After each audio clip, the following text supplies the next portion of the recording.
সাহাবীদের জীবনকে আমরা পড়ি, জানি, মানি, অথচ একদল লোক আমাদেরকে তোহমত দেয়, অপবাদ দেয়, আমরা নাকি সাহাবাদেরকে বিদ্বেষ করি।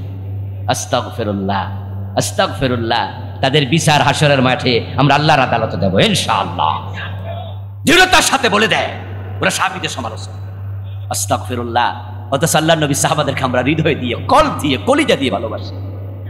তাদের মতো সোনান মানুষের সমালোচনা করা যায়, নিন্দা করা যায়, কিন্তু তারা যেহেতু মাসুম না, তাই তাদের কিছু ভুলও হতে পারে, কারণ তাদের উপর তার ওহী আসে না। যেহেতু তাদের উপর ওহী আসে না, তাই তাদের থেকে যদি অকস্মাৎ, অসতর্কতা বশত, অথবা ইস্তেহাদ করতে গিয়ে ভুল বশত, অথবা ইচ্ছা করে হোক, যদি কোনো ভুল মেসেজ, ভুল কথা, ভুল আমল বের হয়, আর সেটা রাসূলের সুন্নাহ, আল্লাহর কোরআনের সাথে দ্বন্দ্ব তৈরি করে, তখন আমরা বিনয়ের সাথে বলি আমরা এটা নিলাম না, কারণ যেহেতু এটা রাসূলের সুন্নাহর সাথে মিলে না। আমার বন্ধু, এটাই সাহাবীদের শিক্ষা।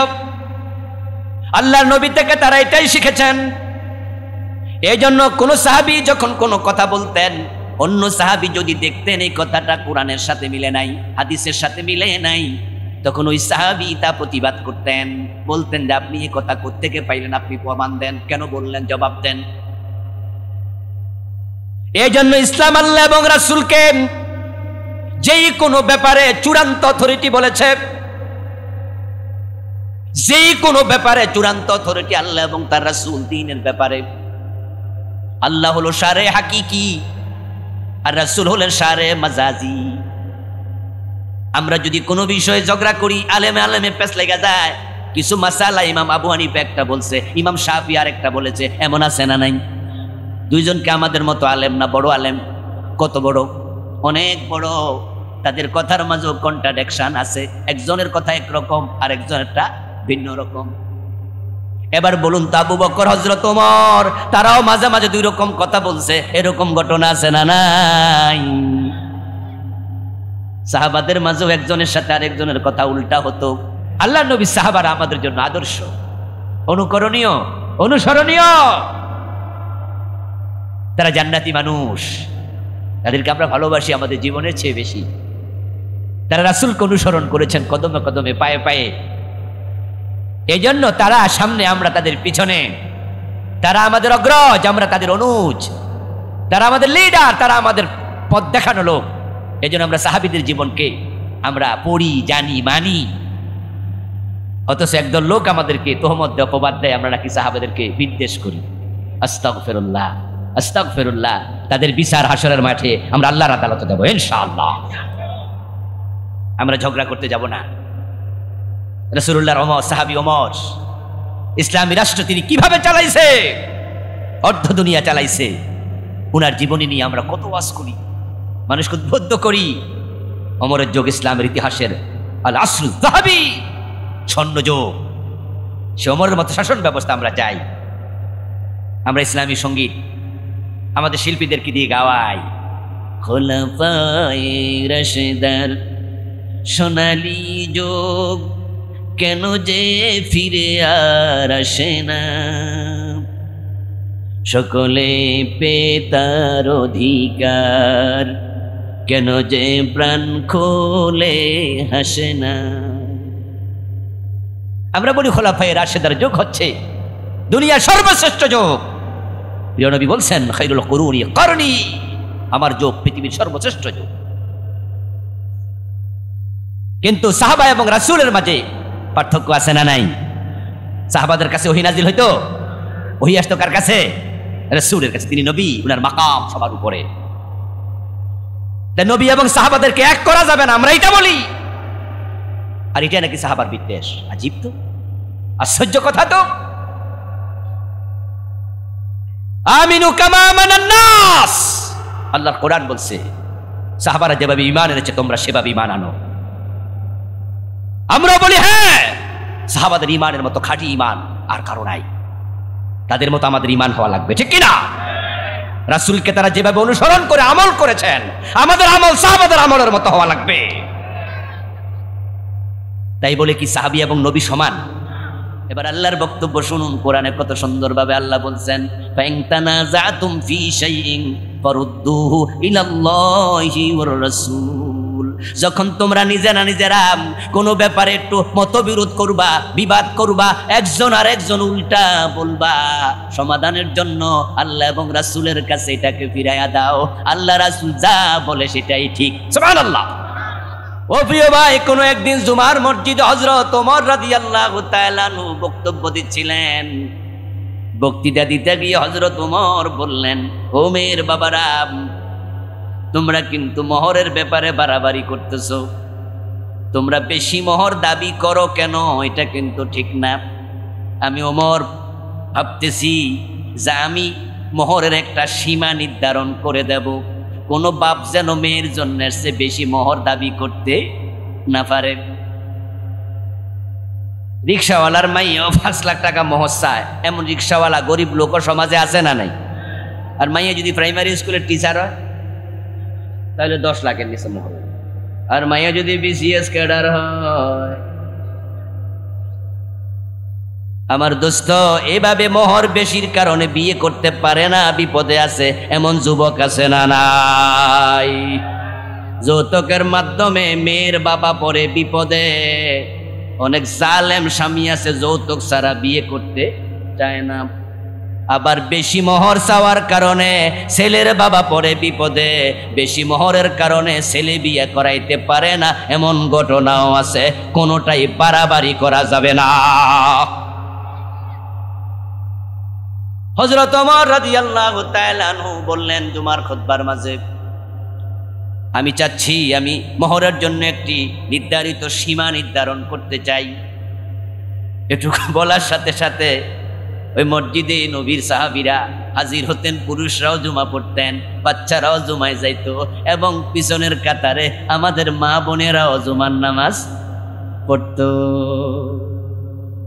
রাসূলুল্লাহর মসজিদে নববীতে এখনো মহিলাদের জুমার নামাজের জন্য আলাদা জায়গা আসেনি, জানেন? হাজী সাহেবরা কথা বলেন, আসেনি? মক্কাতে আল্লাহর ঘরে পাশে পাশে বিভিন্ন জায়গায় মেয়েদের জন্য আসেনি। হ্যাঁ, রাসূলের মসজিদে জায়েজ, মক্কা শরীফও জায়েজ, শুধু কিছু হুজুরের ফতুয়া বাংলাদেশ এটা না জায়েজ। যত সস্তা ফতুয়ার দেশ হলো বাংলাদেশ। মেয়েরা বাজারে যায় সমস্যা নাই, মেয়েরা হাসপাতালে যায় সমস্যা নাই, মেয়েরা মসজিদে গেলে নাকি যত সমস্যা। কেন? রাসূলের মসজিদে এখনো যাইতে পারে, রাসূলের যুগে যাইতে পারত। ওমরের যুগ ওমর মানা করে নাই। ইসলামকে ওমরের চেয়ে আপনি বেশি বুঝছেন। আর এই ঘটনার কারণে বাংলাদেশে এমন ঘটনা ঘটে যায় যে আমরা যারা আলহামদুলিল্লাহ নামাজি মানুষ, বউ নিয়ে বেড়াইতে গেলে আমরা নামাজের টাইমে মসজিদে পড়ি, মহিলার মসজিদে জায়গা, বউ নামাজ কাজা। আরব বিশ্বে আপনি একটা ছোট মসজিদও পাবেন না যেখানে মহিলার আলাদা জায়গা নেই। সব জায়গায় আছে, সব জায়গায়। এখন যে হুজুররা বলছে মহিলা মসজিদে আসতে পারবে না, এখন যে মডেল মসজিদ হইতেছে বাংলাদেশে 500টার উপরে, ওইগুলাতে ইমামতি নেও কেন? কারণ মডেল মসজিদে মহিলার জায়গা আছে না? না, হ্যাঁ, এই নোয়াখালী তো মডেল মসজিদ হইব, আসেনি কিছু? হ্যাঁ, দেখবেন যে মহিলাদের আলাদা জায়গা আছে। ওই মসজিদ আবার ইমামতির লেগে দৌড় মারতেছে, কেন? সেখানে না মহিলার জায়গা আছে, তাই পাইলে বন্ধ করো। তবে হ্যাঁ, পর্দার গুরুত্ব বেশি। মসজিদে গিয়ে নামাজ পড়তে হবে মহিলারা 5 ওয়াক্ত, আমরা এটা বলি না। কারণ নারীদের নামাজ মসজিদের সে ঘরে উত্তম, ঘরের সে কোঠরে তো উত্তম। কিন্তু আবার জুমার দিন যদি মহিলা মসজিদে আসে, সেই ব্যবস্থা করা যায়। আর মহিলাদের জন্য আলাদা দরজা থাকে, আলাদা প্রবেশের জায়গা থাকে, পর্দার ব্যবস্থা থাকে। মহিলা পুরুষ এক হবে না। তাহলে মহিলাদেরকে যদি জুমার খুতবা শোনানো যায়, 1 ঘন্টা আধা ঘন্টা খুতবা শোনাও, তাদের দিল নরম। তারা যদি ওয়াজ শুনতে থাকে, ঘরে ঘরে জি বাংলা বন্ধ হয়ে যাবে। মহিলাদেরকে যদি পর্দার ওয়াজ শোনানো যায়, তাহলে বোরকাওয়ালা মেয়ে বেড়ে যাবে, ঠিক কি না? আচ্ছা, হযরত ওমর জুমার খুতবা দিচ্ছেন, মহিলা সাহাবী দাঁড়ায়া গেল। মহিলা সাহাবী দাঁড়ায়া বলতেছে, ওমর আপনি মোহরানা নির্ধারণ করবেন বলতেছেন, অথচ কোরআনে আল্লাহ তাআলা বলছে, আতাইতুম ইহদাহুন্না কিনতারা ফালা তাখুযু মিনহু শাইআ। কোন স্বামী যদি তার স্ত্রীকে কেন্তার পরিমাণ মোহরানা দেয়, তালাক দেওয়ার সময় যেন সে 1 পয়সাও ফিরাইয়া না আনে। তাহলে কেন্তার পরিমাণ মোহর দেওয়ার অধিকার স্বামীকে কে দিছে? তা আপনি যে বলতেছেন এই পরিমাণ মোহরের বাহিরে চাইতে পারবে না, তো স্বামীরা দেবে না, দিতে পারবে না, আপনি আইন বানাবেন, কোরআনের বিপরীতে আইন বানানোর অধিকার আপনারে দিল কে? হযরত ওমর তো খোলাফায়ে রাশেদার একজন নাকি? কত নাম্বার খলিফা? রাসূলুল্লাহ সাল্লাল্লাহু আলাইহি সাল্লামের হাদিস না আছে, আলাইকুম বিসুন্নতি ওয়া সুন্নাতিল খুলাফাইর রাশিদিন আল মাহদিয়্যিন, তোমরা আমার সুন্নাহ আঁকড়ায়া ধরো, আমার খলিফায়ে রাশেদের সুন্নাহ তোমরা আঁকড়ায়া ধরো। এখন ওই মহিলা কি জানে না হযরত ওমর খলিফা? জানে কি না? এখন উনি যে বলল, ওমর এই ফতোয়া আপনি কেমনে দেবেন, আমারে ব্যাখ্যা দেন। হযরত ওমরকে অনুসরণ করা না ওনার জন্য ওয়াজিব। দুনিয়া আবার বিরোধিতা করে কেন? ওমর না খলিফা? রাসূলুল্লাহ বলছে আমার সুন্নাহ ধরো, খলিফাদের সুন্নাহ ধরো। তো ওমর বলার পরে মহিলা তো চুপ করে থাকা উচিত ছিল, কিন্তু মহিলা প্রতিবাদ করলো, কারণ মহিলা জানে এটা আল্লাহর আয়াতের বিরোধী হয়ে যাবে। হযরত ওমর তখন মহিলাকে ধমক দেয় নাই, কারণ তিনিও বুঝে ফেলছেন ওই আয়াতের কথা তো আমার মনে নাই। তাই ওমর সাথে সাথে বললেন, আসাবাত ইমরাতুন ওয়া আখতা উমারু, মহিলা ঠিক বলেছে আর ওমর ভুল করেছে। অর্থাৎ মোহরানা নির্ধারিত করা যে যাবে না, এটা যে কোরআনের বিপরীত হয়ে যাবে, এটা ওই সময় হযরত ওমরের মনে ছিল না। এই হাদিস দিয়ে বোঝা যায় সাহাবারা মাসুম না, তারাও মাঝে মাঝে ভুল করে ফেলতে পারে। এই জন্য আমরা বলি সাহাবা এবং রাসূলকে এক মাকামে রাখা যাবে না। রাসূল মাসুম, রাসূল নিষ্পাপ, তাই রাসূলের কথা মানতে হবে চোখ বন্ধ করে, ঠিক কি না? কোনো সত্য দেয়া যাবে না। যদি কোনো ব্যক্তি বলে আমি রাসূলকে শর্ত দিয়ে মানব, তার ঈমান শেষ। আল্লাহ এবং রাসূলের কথা মানতে কোনো শর্ত দেয়া যাবে না। قال النبي صلى الله عليه وسلم إنما المؤمن كالجمل الأنف حيثما قيد ينقاد। আমার রাসূল বলেন সেই তো মুমিন হবে যে ব্যক্তি হয়ে যাবে সে ওটের মতো, যে ওটের নাকের ভিতরে মালিক রশি ঢুকাইয়া দিছে। কি চমৎকার উদাহরণ!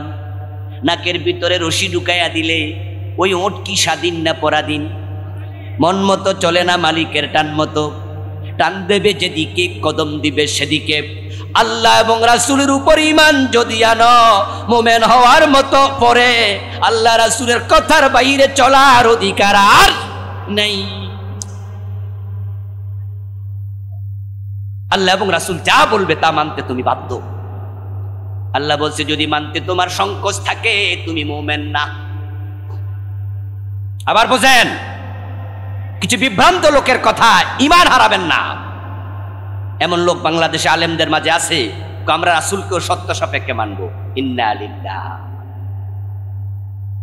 ওরা আমাদের আকীদায় দোষ খোঁজে, অথচ তার আকীদা শেষ, ঈমান পর্যন্ত শেষ।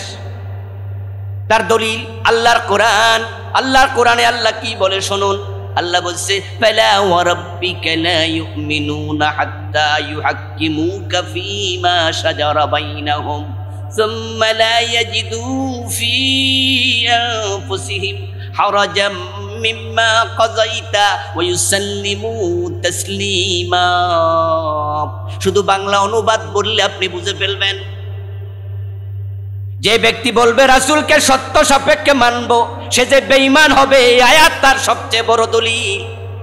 আমার আল্লাহ বলছে নবী শুনুন, জাতিকে শোনায়া দেন। আপনার রব তার কসম করে বলতেছে, আল্লাহ নিজে নিজের কসম করছে, ফালা ওয়া রাব্বিক, না আল্লাহর কসম। এলামে জিয়াদা না মানি কাফেরদের চিন্তা ঠিক নয়। তারা আল্লাহ রাসূলকে মানতে চায় না, এ চাওয়াটা বাতিল। বরং আমি আল্লাহ বলি, যদি তারা আপনি নবী মুহাম্মদ যা বলেন সব বিষয় আপনার কথা মানতে এক পায়ে দাঁড়ায়া না যায়, বদ্ধপরিকর না হয়, তাহলে লা ইউমিনুন, তারা মুমিন হতে পারবে না। এরপরে বলছে সুম্মা লা ইয়াজিদু ফি আনফুসিহিম হারাজাম মিম্মা কাযাইত, আপনি যে ফয়সালা দেন সেটা মানার পরে অন্তরে কোনো সংকোচ থাকতে পারবে না, বরং মানতে হবে সর্বান্তকরণে, বিনা প্রশ্নে, বিনা শর্তে, বিনা প্রশ্নে। শুধুমাত্র মোমেনদের একটাই কথা হবে, আল্লাহ এবং রাসূল যখন বলে আইয়াকুলু সামিনা ওয়া আতানা, শুনলাম আর মানলাম, শুনলাম আর মানলাম।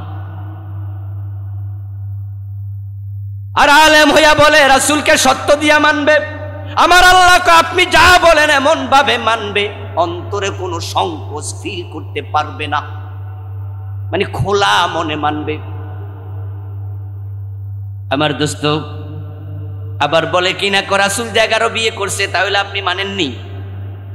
আমি বলি আলেম হইয়া এই প্রশ্ন তোমার মাথায় ঢোকে কেন দোস্ত? রাসূল যে 11 বিয়ে করছে এটা রাসূলের জন্য খাস, এটা রাসূল তো নিজে জানাইছে। কারণ উম্মতের জন্য সবচেয়ে বেশি হলে বিয়ে কয়টা? 4টা, মাসনা ওয়া সুলাসা ওয়া রুবাহ, 4 পর্যন্ত বলে আল্লাহ শেষ করছে। এর মানে এর উপরে যাওয়ার সুযোগ আর? উম্মতের জন্য 4, রাসূলের জন্য 11 পর্যন্ত হলো, এটা তো আলাদা হয়ে গেল। এখানে শর্ত খুঁজে বের করলা কেন? আবার বলছি কান খুলে শুনুন, রাসূলুল্লাহর মাকাম হলো এমন, উনি যা বলে তার কথা মানতে কোনো যাচাই বাছাই করা জায়েজ। উনি যা বলে তা মানতে দেরি করলে ঈমান শেষ, আর সত্য দিলে ঈমান তো আরো আগে শেষ। কিন্তু সাহাবায়ে কেরাম যখন কোনো কথা বলবে তখন আমরা এটা গ্রহণ করব, আমরা মানব, আমরা আমল করব, তাদেরকে ইজ্জত দেব, সম্মান দেব। কিন্তু তাদের কোনো কথা যদি আল্লাহর নবীর কোনো কথার উল্টা হয়ে যায়, কোরআনের কোনো কথার উল্টা হয়, উল্টা হতে পারে, কারণ তারা তো মাসুম নন, তখন আমরা সেটাকে বিনয়ের সাথে এড়াইয়া যাব। এজন্য তো প্রিয় নবীজি বলছেন তারাকতু ফীকুম আমরাইন লা তাদিল্লু মা তামাসসাকতুম বিহিমা কিতাবাল্লাহ ওয়া সুন্নতি, আমি তোমাদের কাছে 2টি জিনিস রেখে গেলাম। কয়টা? এই হাদিসটা বলেছিলেন রাসূলুল্লাহ বিদায় হজের দিন। উনার সামনে সাহাবার সংখ্যা ছিল উপস্থিত প্রায় 1,14,000। রাসূলুল্লাহ সাল্লাল্লাহু আলাইহি ওয়াসাল্লাম যখন এই হাদিসটা বলছিলেন তখন কি সেখানে হযরত ওমর হাজির ছিলেন না? আবু বকর সিদ্দিক, আলী, ওসমান, অন্য সাহাবা রাদিয়াল্লাহু তাআলা আনহুম সবাই হাজির। প্রিয় নবী কিন্তু বলেন নাই আমি চলে গেলাম, আমার পরে আবু বকরকে ধরিও, ওমরকে ধরিও, আসমানকে ধরিও, আলীকে ধরিও। না না, তিনি বললেন 2টা জিনিস ধরবা, একটা কোরআন আর একটা হলো আমার সুন্নাহ হাদিস। এই 2টা যদি ধরলাম তা দিল্লু পথারা হবে না। সেখানে ওমর আবু বকর হাজির। এই হাদিস প্রমাণ করে যাচাই বাছাইয়ের ঊর্ধ্বে আল্লাহ এবং তার রাসূল। হযরত উবাই বিন কাব রাদিয়াল্লাহু তাআলা আনহু, তিনি ছিলেন দারুণ কারি, চমৎকার কারি, যার কেরাতের প্রশংসা আল্লাহ নিজে করেছেন। কোন একদিন হযরত উবাই রাদিয়াল্লাহু তাআলা আনহু নামাজ পড়ালেন। নামাজের পর হযরত ওমর উনাকে ধরলেন, এই উবাই, এই তেলাওয়াত তুমি কই পাইছো? তুমি যে নামাজের মাঝে ভুলভাল তেলাওয়াত করছো। উবাই বিন কাব রাদিয়াল্লাহু তাআলা আনহু বলেন, না আমি ভুল পড়িনি। ওমর উনাকে ধরলেন, ধরে রাসূলের কাছে নিয়ে গেলেন। কোন কোন বর্ণনায় পাওয়া যায় ওমর উনার গলার মাঝে গামছা লাগাইয়া টেনে নিস। ওমর তো খুব মেজাজি, ধরে নিস আল্লাহর হাবিবের সামনে নিয়ে বলি, ইয়া রাসূলুল্লাহ, এই ও ভাই আজকে নামাজের কেরাতের মাঝে গন্ডগোল লাগাইয়া দিছে, এজন্য আপনার কাছে ধরে নিয়ে আইছি। প্রিয় নবী বলেন, ওমর, ও ভাই রে ছাড়ো, ও ভাই ঘটনা কি বলো? উবাই বিন কাব রাদিয়াল্লাহু তাআলা আনহু বলছেন, হুজুর আসলে আপনার থেকে যেমন কেরাত শিখেছি আমি তেমন কেরাতই পড়েছি, কিন্তু ওমর জানি কেন আমার উপর খেপা গেছে আমি জানি না। প্রিয় নবী বলেন, ও ভাই দেখি পড়ো। হযরত উবাই তেলাওয়াত করলেন। তেলাওয়াত শেষ, আল্লাহর হাবিব বলেন হাকাযা উনজিলা, হ্যাঁ এইভাবে কোরআন নাজিল হয়েছে। এবার যে ওমর দৈরানি ছিল ওনার অবস্থা কি হয়েছে? লজ্জায় পড়ে গেছে। ইয়া রাসূলুল্লাহ, আপনি তো আমারে এমন শিখান নাই, আপনি তো আমারে ভিন্ন রকম শিখাইছেন। রাসূল বলো ওমর তুমি পড়ো দেখি। এবার হযরত ওমর তেলাওয়াত করলেন। রাসূলুল্লাহ শুনে বলেন হাকাযা উনজিলা, এরকমও নাজিল হয়েছে। এবার বলছে উনজিলাল কোরআন আলা সাবাতি আহরুফ, কোরআন আমার কাছে 7 রকমে নাজিল হয়েছে। যাদের বিবেক আছে তাদের কাছে আমার প্রশ্ন, উবাই বিন কাব যখন পড়লো ওমর ধরে নিল, ধরে নেওয়ার পিছনে কোনো কারণ আছে না নাই? উবাই বিন কাবের তেলাওয়াত ওমর দেখেছে আমার রাসূল যেভাবে শিখাইছে মিলে নাই, তখন তিনি বুঝছেন উবাই ভুল পড়েছে। রাসূলের সাথে যদি না মিলে সাহাবারাও তাকে প্রশ্ন করতো, সে কিনা শুধু প্রশ্ন না ধরে নিয়ে যেত। কারণ সাহাবারা জানতেন অনুসরণ করতে হবে আল্লাহর নবী এবং আল্লাহর কোরআন, ঠিক কিনা? আবু হুরায়রা রাদিয়াল্লাহু তাআলা আনহু প্রিয় নবী সাল্লাল্লাহু আলাইহি ওয়াসাল্লামের সাথে ছিলেন। আল্লাহর হাবিবের হাল হচ্ছিল দারুণ, সেদিন মনটা বলো ভালো। আবু হুরায়রা রাদিয়াল্লাহু তাআলা আনহু বলেন রাসূলুল্লাহর সাথে আমি হাদিস লম্বা, সামনে কিছু কথা আছে। তারপরে রাসূলুল্লাহ আমাকে উনার একটা জুতা দিলেন। তারপরে বলেন আবু হুরায়রা যাও জুতাটা নিয়ে লোকজনকে বুঝাইয়া দাও রাসূলের জুতা আমার কাছে। এর মানে রাসূল থেকে আমি মাত্র আসছি। আর লোকজন সাক্ষাৎ হলে বলে দিবা মান ক্বালা লা ইলাহা ইল্লাল্লাহু দাখালাল জান্নাহ, যে ব্যক্তি কালেমা পড়বে সে জান্নাত পাবেই। আবু হুরায়রা রাদিয়াল্লাহু তাআলা আনহু হাদিসটা শুনে বলার জন্য বাইর হলো। সামনে দেখা হলো ওমরের সাথে। দেখা হয়ে বলল ওমর, আল্লাহর হাবিব থেকে হাদিস শুনেছি, তিনি বলেছেন মান ক্বালা লা ইলাহা ইল্লাল্লাহ দাখালাল জান্নাহ, যে ব্যক্তি কালেমা পড়বে সেই জান্নাতে যাবে। হযরত ওমর ঘুষি মারতে 1 সেকেন্ড দেরি করে নাই, বুক বরাবর মারছে ঘুষি। আবু হুরায়রা সিট হইয়া পড়ে গেছে। তারপরে এবার টাইনা তুলছে, ওড়ো রাসূলের কাছে চলো, জান্নাত বুঝি এত মাগনা, কেউ একটা কালেমা পড়বে আর বেহেশত পাওয়া যাবে। আমার রাসূল এমন কথা বলে না, তুমি বানাইয়া কথা বলছো বুঝি, তাই ঘুষি মেরে দিছে। এমন কথা কেন বলো? আবু হুরায়রা বলে আমি রাসূল থেকে শুনেছি। তাহলে প্রমাণ দাও, রাসূল আদৌ কইছে কিনা। রাসূলের কাছে যাওয়ার পরে রাসূলুল্লাহর কাছে বিচার দেয় আবু হুরায়রা, হুজুর এবারে আমার এমন ঘুষি মারছে আমি হইয়া গেছি। প্রিয় নবী বলে ওমর ঘটনা কি? বলে হুজুর আপনি এই জাতীয় কথা বলছেন নাকি? রাসূল বলে হ্যাঁ, জিবরিল আমারে কিছুক্ষণ আগে বলে গেছে। সুবহানাল্লাহ পড়বেন না ভাইরা? মান ক্বালা লা ইলাহা ইল্লাল্লাহু দাখালাল জান্নাহ, হ্যাঁ জিবরিল আমাকে মাত্র শুনাই গেছে, আল্লাহ খবর পাঠাইছে। এবার রাসূলকে ওমর পরামর্শ দেন, ইয়া রাসূলুল্লাহ লোকজন যদি এই হাদিস শুনে ইবাদতের প্রতি আগ্রহ কমে যেতে পারে। এজন্য আমার অনুরোধ হলো এই হাদিসটা আপাতত না কইয়া যদি কিছুদিনের জন্য একটু আপনার কাছে রাখেন, লোকজন আমলে অভ্যস্ত হোক, তারপরে শুনাইয়েন এটা ভালো ছিল। রাসূলুল্লাহ পরামর্শ নিয়ে বললেন যে ঠিক আছে আবু হুরায়রা, তাহলে আপাতত উমরের কথাটা শুনে চুপ থাকো।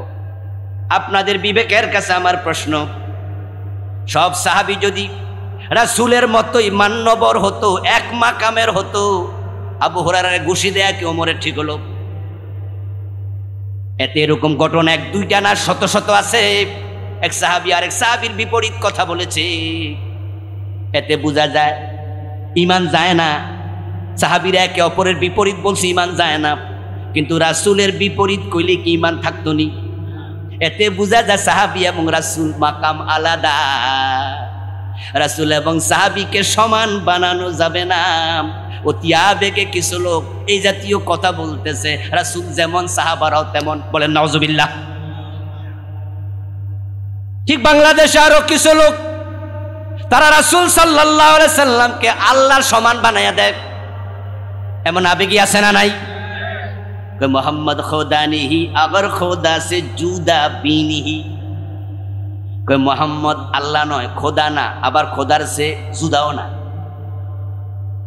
মোহাম্মদ কি কই মানুষ না, কি কই কিও না। এটা পাবলিকের ডরে কয়, পাবলিক নে আবার কিলানি মারে বয়ে কয় কি না, অথচ কবিতা বানায়া দিছে রাসূলকে আল্লাহ বানায়া ছাড়ছে। আহমদের মিমের পর্দা তুলে দে রে মন, দেখবি সেটায় বসত করে আহাদ নিরঞ্জন। আহমদ থেকে মিম তুলে দাও, আহমদ আহাদ হয়ে যাবে। জমিনে যিনি আহমদ মোহাম্মদ, আসমানে তিনি আহাদ। মোহাম্মদ আর আল্লাহ এক জিনিস, বলেন নাউজুবিল্লাহ। এজন্য তারা বলে মানবেরই রূপ ধরিয়ে নবী এলেন ভবেতে, কুল্লু আলম লুটে পরে তাহার চরণ তলেতে। নাউজুবিল্লাহ বলেন আবার। রাসূল নাকি মানুষের রূপ ধরছে, উনি মানুষ না, তিনি খোদা, তিনি খোদা। আস্তাগফিরুল্লাহ। উনার চরণে লুটে পড়ছে সবাই। অতি আবেগ ভালো নয়। সাহাবায়ে কেরাম আমাদের জন্য অনুকরণীয়, অনুসরণীয়, কারণ তারা মানছে সরাসরি রাসূলকে চোখে দেখে, ঠিক কিনা? কিন্তু তাদেরকে রাসূলের সমান বানায়ও না। আর তাদের সব কথা আমরা মানব যদি সেটা কোরআন সুন্নাহর সাথে সংঘর্ষ, দ্বন্দ্ব তৈরি না করে। সাহাবাদেরকে দেখে নেক আমল শিখুন। জান্নাতে যাওয়ার জন্য ঈমান এবং নেক আমল শর্ত। আমার বন্ধু, এবার আসুন ঈমান বাঁচানোর জন্য করণীয় কি, আমল কবুল হোক সেজন্য করণীয় কি। সব কালেমাওয়ালা কিন্তু মোমেন নাম, আবার সব নামাজির নামাজগুলো কবুলও হয় না। মসজিদে গিয়ে আল্লাহর সিজদা দেয়, দরবারে যায় পীরের পায়ে সিজদা মারে, এমন লোক বাংলাদেশে আছে না নাই? এটা মুমিন না মুশরিক? জোরে বলেন, মুমিন না মুশরিক? পাঁচ ওয়াক্ত নামাজ পড়ে সুদে টাকা লাগাইয়া রাখছে এমন লোক আছে না নাই? নামাজ রোজা হজ যাকাত বড় সুন্দর, কিন্তু বেদাতের সাথে উষ্টে পৃষ্ঠে জড়িয়ে আছে, ডাইরেক্ট বেদাত প্রচার করে এমন নামাজি আছে না নাই? যদি আপনি বেদাতি হন, যদি আপনি হারাম খান, আপনার ইবাদত কবুল বন্ধ। যদি আপনি শিরিক করেন, যদি আপনি কুফর করেন, যদি আপনি নেফাকে ইতিকাদি অন্তরে লালন করেন, আপনার কালেমা পড়লো ঈমান নাই, ঈমান চলে গেছে। আর সূরা বুরুজের 12-11 নম্বর আয়াতে আল্লাহ বলছে যার ঈমান আছে এবং যে নেক আমল করে তার জন্য জান্নাত। এবার যার ঈমান নাই, 1 নম্বর শর্ত ঘাটতি, যার ঈমান নাই সে কোনোদিন জান্নাত পাবে না। নবীর বাবা হলো না, নবীর ছেলে হলো না, নবীর বউ হলেও না, নবীর চাচা হলেও না, লাভ নাই। ঈমান ছাড়া জান্নাত হারাম। قال النبي صلى الله عليه وسلم يلقى إبراهيم يوم القيامة أباه آزر وعليه قطرة غبرة। কিয়ামতের দিন ইব্রাহিম নবীর সাথে তার বাবা আজরের সাক্ষাৎ হবে। ইব্রাহিম তাকে দেখবেন, বাবার হাতে পায়ে জাহান্নামের শিকল, পুরাটা দেহ ধুলি দূষরিত। জাহান্নামের ফেরেশতারা শিকল দিয়া বাইন্দা টাইন্না হেসরায়া জাহান্নামে নিয়ে যাচ্ছে। ইব্রাহিম আলাইহিস সালাম বাবাকে দেখে বলবেন আলাম আকুল লাকা লা তাসিনি। বাবার অবস্থা বেহাল। ইব্রাহিম আলাইহিস সালাম বলবেন, বাবা আমি কি দুনিয়া থাকতে তোমাকে বলি নাই আমি নবী, আমার কথা শোনো, আমার অবাধ্য হইও না। যদি সেদিন আমার কথা শুনতে আজকে তোমার এই খারাপ অবস্থা হতো না। আমি কি আপনাকে বলিনি লিমা তা'বুদু মা লা ইয়াসমাউ ওয়া লা ইউবসিরু ওয়া লা ইউগনি আনকা শাইআ। ও বাবা, এমন মূর্তি পূজা কেন করো যে মূর্তির চোখ আছে, দেখে না, কান আছে? এই মূর্তি তোমার কোন উপকারে আসবে না। সেদিন তো মূর্তি পূজা ছাড়ো নাই, ছাড়লে তো আজকে ধরা খাইতা না। আমি কি তোমাকে বলিনি ইয়া বাতি ইন্নী আরাকা ওয়া কওমাকা ফি দালালিম মুবিন, আমি কি তোমাকে বলিনি তুমি এবং তোমার জাতি পথহারা পথভ্রষ্ট? কেন কথা শুনলা না? এই কথা শুনে আজর বলবে আলিয়াউমা লা আসি, ইব্রাহিম আজকেও বাধ্য হব না, তুমি যা বলো আমি শুনতে রাজি। সেদিন রাজি হইয়া কোনো লাভ আসেনি। এবার ইব্রাহিম আলাইহিস সালাম বাবার কাতর কণ্ঠের মিনতি ভরা শব্দ শুনে বাবার সাথে কথা বলা বন্ধ করবে, স্বয়ং রাব্বুল আলামিনের সাথে কথা বলা শুরু করবে। সুবহানাল্লাহ। প্রিয় নবী সাল্লাল্লাহু আলাইহি সাল্লাম বলতেছেন, ইব্রাহিম বলবে ইয়া রব্বি ইন্নাকা কাদ ওয়া'আদতানি আল্লা তুখজিনি ইয়াওমা ইউ'আসুন। ও আমার আল্লাহ, দুনিয়া থাকতে আপনি তো আমার ওয়াদা দিয়েছেন কিয়ামতের দিন আমি ইব্রাহিমকে আপনি লজ্জা দেবেন না। ফাইল খিজি আখজা মিন আবিল আবাদ। আজকে যে আমার বাবার বেহাল দশা, আমার চোখের সামনে আমার বাবারে শিকল দিয়া বাইন্দা টানতেছে, আমার বুঝি লজ্জা লাগে না? আপনি না ওয়াদা করছেন আমারে লজ্জা দেবেন না? ঘুরাইয়া পেঁচাইয়া ইব্রাহিম আলাইহিস সালাম বুঝায় আমার বাবারে ছেড়ে দাও, তাহলে আমার লজ্জা থেকে আমি বাঁচবো। ডাইরেক্ট বলে না যে আল্লাহ আমার বাপকে ছেড়ে দেন, কারণ তিনি জানেন যে শিরিক করে, যে কুফর করে, তাকে আল্লাহ কোনোদিন ছাড়বেন না। এই জন্য একটু ঘুরাইয়া বলল। আল্লাহ তাআলা বলবেন, ইব্রাহিম মা তাহতা রাজলাইক, তাকাইয়া দেখো তো তোমার পায়ের তলায় কি। উপর থেকে নিচের দিকে মাথা নামাবেন, নামাইয়া দেখবেন যেখানে হাতে পায়ে শিকল বাঁধা ইব্রাহিম আজর দাঁড়ানো ছিল ইব্রাহিমের বাবা, এখানে আজর নাই, একটা রক্ত মাখা শূকর দাঁড়ায় আছে। এক মুহূর্তের ভিতরে আজরকে শূকর বানিয়ে ফেলছে কে? আল্লাহর ক্ষমতা আছে না নাই?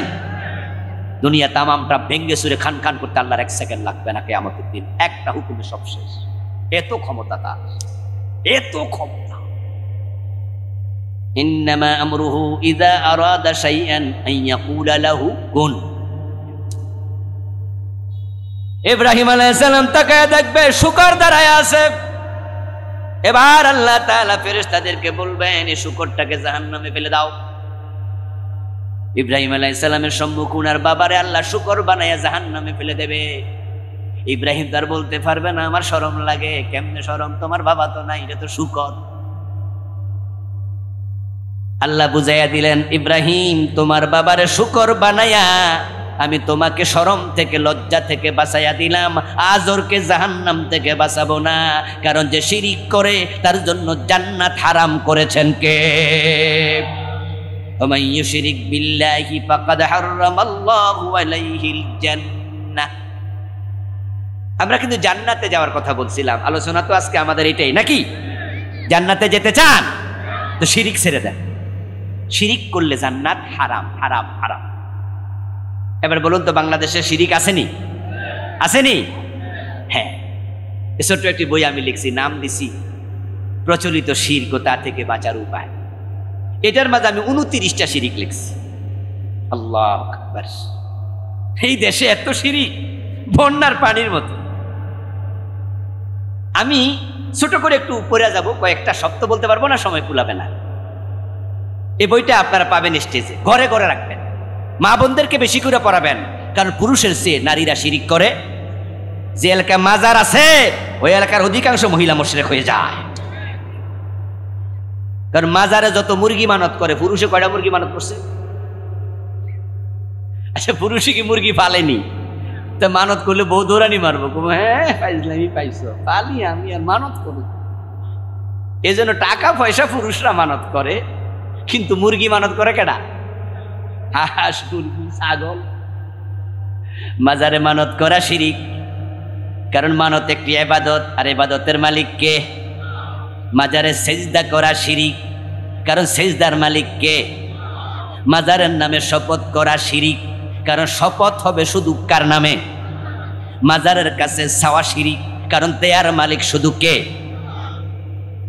যেখানে বন্ড পীরের মাজার আছে, 4টা শিরিক একসাথে চলছে।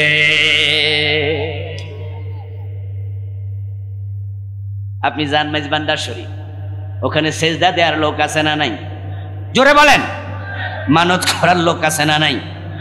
মাজারের কাছে চাওয়ার লোক আছে না নাই?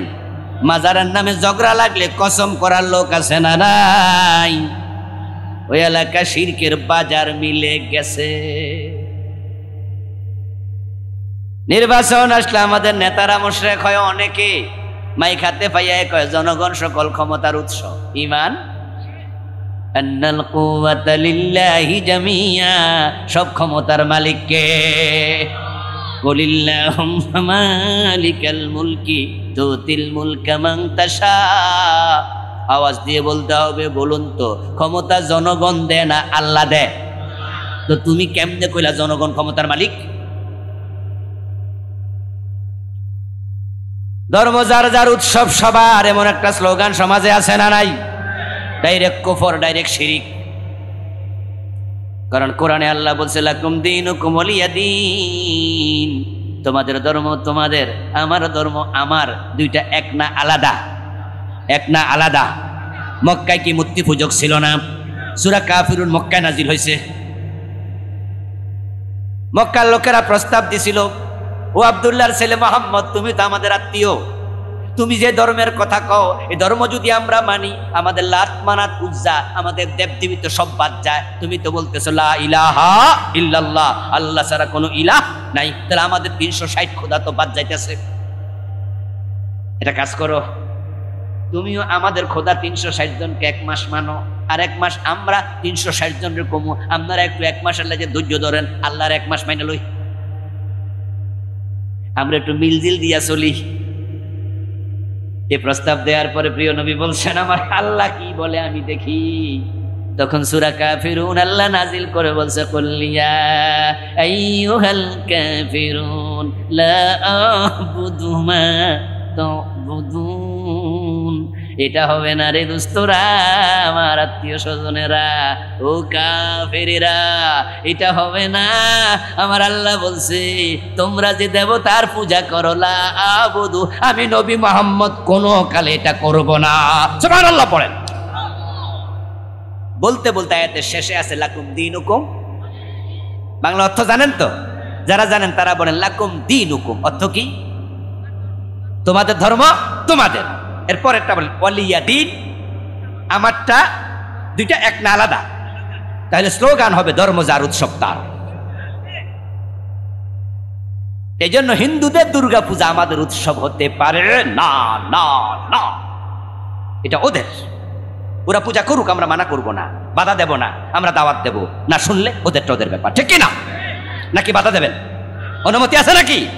লা ইকরাহা ফিদ্দীন, ধর্ম নিয়ে বাড়াবাড়ি চলবে না। বাংলাদেশের হিন্দুদের সাথে আমাদের সংঘাত নাই, একে বাজারে খরচা খাই, আমরা প্রয়োজনে হিন্দুর দোকানে কেনাকাটা করি বাজারে, ঠিক কিনা? হিন্দু দোকানদার যদি মুদি মাল বেচে, আমরা মুদি মাল কিনি না, তাদের কাছে চুল কাটতে যাই না, ঝগড়া করছি, তাদেরটা তারা করুক। বরং আমরা মুসলমানরা বলি, এই সংখ্যালঘু হিন্দু বৌদ্ধ খ্রিস্টান আমাদের কাছে পবিত্র আমানত, তাদের মেয়েদের ইজ্জত আমাদের কাছে আমানত, তাদের সম্পদ আমানত। এই জন্য বাংলাদেশের 52 বছরে কোনো একটাও আপনার ইয়ে হয় নাই, কি বলে এটাকে, দাঙ্গা হয় নাই, সাম্প্রদায়িক দাঙ্গা হয় নাই। আমরা আলেমরা বলি এটা জায়েজ নাই। বরং আমরা আমাদের বক্তবিন্দুকে শিখাই, মুসলমানদেরকে শিখাই, কোন হিন্দু যদি অ্যাক্সিডেন্ট করে, তার রক্তের প্রয়োজন হয়, হাসপাতালে যাওয়ার পরে মুসলমান তুমি হিন্দুকে রক্ত দিয়ে সাহায্য করো। সে আল্লাহর বান্দা, আল্লাহর গোলাম, সে আব্দুল্লাহ, কিন্তু সে আব্দুল্লাহ নিজের স্বীকার করে না, এটা তার ব্যাপার। হিন্দুর আল্লাহকে, হিন্দুর রবকে, হিন্দুর রাজ্জাককে, হিন্দুরে খাওয়ায় কে? আমাদের যেমন রব আল্লাহ, হিন্দুর রবকে আমরা মানি, তারা তাদের ব্যাপার। কিন্তু হিন্দুদের ভোট পাওয়ার জন্য, সিম্পিতে পাওয়ার জন্য মাই খাতে নিয়ে তোমরা কইয়া দিবা ধর্ম যার যার উৎসব সবার, এটা সিলেবাসেও ঢুকাই দিছে। এটা বিশ্বাস করলে সাথে সাথে ঈমান। আমার দোস্তরা, কত শিরিক এই দেশে চলছে। আল্লাহর জন্য সন্তান সাব্যস্ত করে খ্রিস্টানেরা, গায়রুল্লাহকে সেজদা করছে, পীরের কাছে সন্তান চায়, মাজারে যায় আমানত করে, ভাগ্য পরিবর্তনের জন্য আংটি ব্যবহার করে, আসেনি? জ্যোতিষীর কাছে যাইয়া ভবিষ্যৎ গণে, আস্তাগফিরুল্লাহ। অথচ 1 সেকেন্ড পরে কি হবে, আল্লাহ ছাড়া কেহই। বসুন্ধরা শপিং মলে বাবা লিটন দেয়ান বসে আছে, আর উনার কাছে গ্রামগঞ্জ থেকে যাইয়া জিগায়, বাবা মালয়েশিয়া ছেলে যাবে, ভিসা লাগবে তো? ও বেটা তোমারে মালয়েশিয়ার খবর দেবে ভিসা লাগবে কিনা? উনার শপিং মলে আগুন লাগে, নিজে খবর পায় না। আল্লামা সাইদি হুজুর এক মাহফিলের জন্য বলছিলেন, কোন গণক যদি আপনার বাড়িতে এসে আঙ্গুলের দিকে তাকাইয়া বলে আগামী মাসে ফাড়া আছে, আমার 1111 টাকা দিলে ফাড়া কাইটটা দেব, ফাড়া কাটার টাকা না দিয়া কষাইয়া একটা থাপ্পড় মারা দিবেন গালের মাঝে। রেগে গেলে বলবেন সরি ভাই রাখছেন কেন, আপনাকে মারছি তাই। যদি বলে আপনি আমার থাপ্পড় দিলেন কেন, বলবেন আমার 1 মাস পরের বিপদ টের পাইলেন, নিজে থাপ্পড় খাইবেন এই বাড়িতে আসলে, এটা টের পান নাই।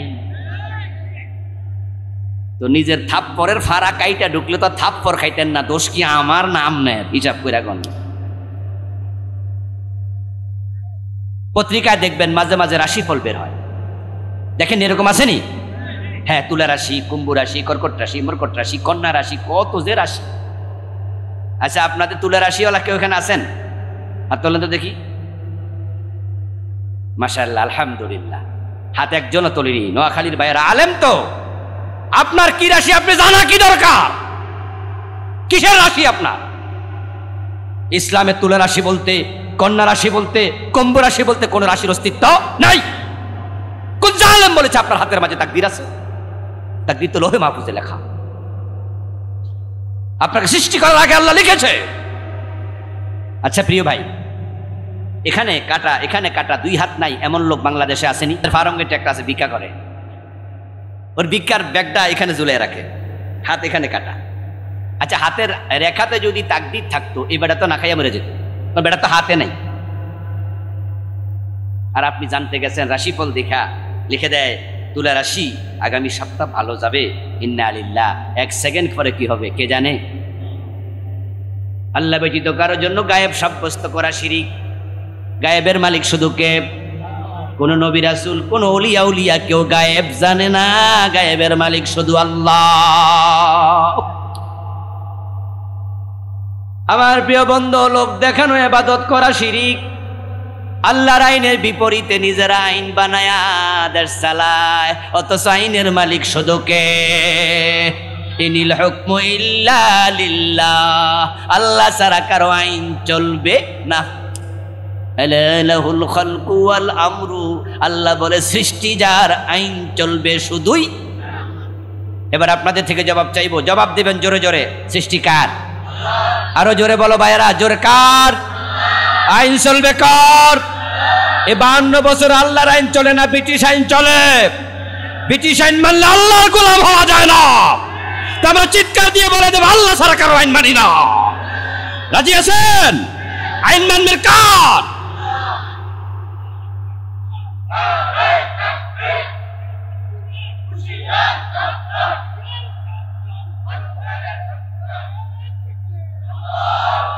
আমার ভাইয়েরা, বিপদ থেকে বাঁচার জন্য গলায় কড়ি ঝুলায়, খন্তা ঝুলায়, বিভিন্ন পাথর ঝুলায়, গাছ ঝুলায়, এমন লোক আছে না নাই? এ কড়ি তোমার বিপদ থেকে বাঁচাবে। আংটি হাতে দেয়, হুজুর কইছে 1111 টাকা দিয়া, এই আংটি হাতে দিলে কোনো বিপদ হবে না, অথচ বিপদ থেকে বাঁচানোর ক্ষমতা শুধু কার? ইয়ামসাসকাল্লাহু বিদুররিন ফালা কাশিফা লাহু ইল্লা হু। আল্লাহ তাআলা বলেন, ও প্রিয় নবী, যদি আল্লাহ তাআলা আপনাকে কোনো বিপদ দিতে চান, ওই বিপদ থেকে আল্লাহ ছাড়া আপনাকে বাঁচানোর ক্ষমতা আর কারো নাই। আর উনি গলার মাঝে করে দিছে বিপদ যেন না হয়। গ্রামে দেখবেন অনেক ছোট বাচ্চা আছে, ওদের গলার মাঝে এতটি ঝুলে রাখে না, কোমরের মাঝে অনেক তাবিজ, কত রকমের তাবিজ।